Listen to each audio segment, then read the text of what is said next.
একসময় বাংলাদেশে যার কথায় বাঘে হরিণে এক ঘাটে জল খেত তিনি হলেন লুৎফুজ্জামান বাবর, যার নাম শুনলে এখনো ভারত সহ সেভেন সিস্টার হু হু করে কাঁপে। বাংলাদেশের একসময়ের প্রভাবশালী মন্ত্রী ছিলেন লুৎফুজ্জামান বাবর। তার সময়ের অনেক কিছুই ভুলে যাওয়ার কথা নয়। চলনে বলনেও তিনি ছিলেন ভিন্ন। স্পাই করা চুল এবং চোখে কালো সানগ্লাস, আবার কখনো কোট টাই, আবার কখনো দেখা যেত সাদা পাঞ্জাবি, যা তখনকার অন্যান্য নেতা কর্মীদের থেকে তাকে ভিন্ন রাখত। তিনি ছিলেন বাকিদের থেকে সম্পূর্ণ আলাদা, যার চলাফেরা ছিল মাফিয়াদের মতো, যার হাত ধরেই তৈরি হয়েছে বাংলাদেশের র্যাব বাহিনী। একই সাথে র্যাব বাহিনীকে দিয়ে তিনি বিচার বহির্ভূত হত্যাকাণ্ড অর্থাৎ ক্রসফায়ারের জনক ছিলেন। বিএনপি সরকারের সময় তার ক্ষমতা ছিল প্রবল। অবৈধ সম্পদ অর্জনের মামলায় সাবেক স্বরাষ্ট্র প্রতিমন্ত্রী লুৎফুজ্জামান বাবরকে 8 বছরের কারাদণ্ড দেয়। 21শে আগস্ট গ্রেনেড হামলায় বাবরের নামে মামলা দায়ের করা হয়। 2018 সালের 1 অক্টোবর এই মামলায় তাকে মৃত্যুদণ্ড দেওয়া হয়। 2004 সালে 10 ট্রাক অস্ত্রের চালান করতে গিয়ে ধরা পড়েন বাবর। এই মামলায় তাকে মৃত্যুদণ্ডে দণ্ডিত করা হয়েছিল।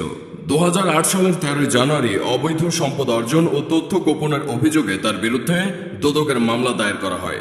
অভিযোগপত্রে বাবরের বিরুদ্ধে 7,95,896 টাকার অবৈধ সম্পদ অর্জনের অভিযোগ আনা হয়।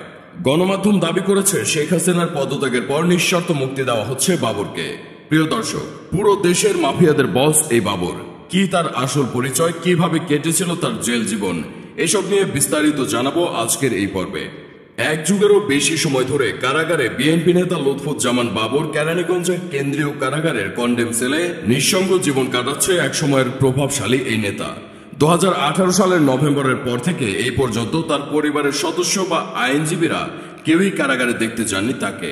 জানা গেছে গত একাদশ সংসদ নির্বাচনের পর বেশ কয়েকটি জেলা কারাগারে তাকে স্থানান্তরিত করা হয়েছিল। বর্তমানে তার ঠাঁই কেরানীগঞ্জ কারাগারে।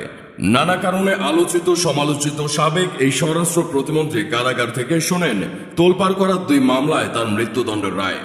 এই রায়ের বিরুদ্ধে উচ্চ আদালতে আপিল করলেও তাতে কোনো গতি নেই। নানা রোগে আক্রান্ত বাবর 17 বছর ধরে কারাগারে। এই সময়ে আরো বেশি শারীরিকভাবে দুর্বল হয়ে গেছেন তিনি। স্বাভাবিকভাবে হাঁটা চলা করতেও কষ্ট হচ্ছে তার। 2টি আলোচিত মামলায় ফাঁসির রায় মাথায় নিয়ে কারাগারে বাবর স্বাভাবিকই আছেন। জেলের মধ্যে থেকেও আগের মতোই দাপট রয়েছে তার।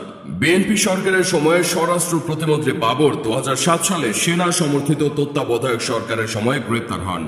গ্রেপ্তারের 7 বছর পর 2014 সালের 30শে জানুয়ারি আলোচিত 10 ট্রাক অস্ত্র মামলায় তার মৃত্যুদণ্ডের রায় হয়।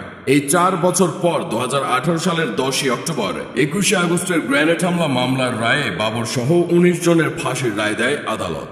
রায়ের দিন আদালত চত্বরে উচ্চ স্বরে এসবের সঙ্গে তার কোনো ধরনের সংশ্লিষ্টতা নেই বলে দাবি করেন তিনি।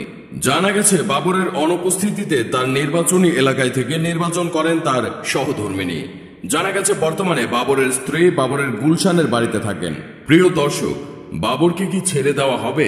এ বিষয়ে আপনার মতামত কি? কমেন্টে লিখে জানান।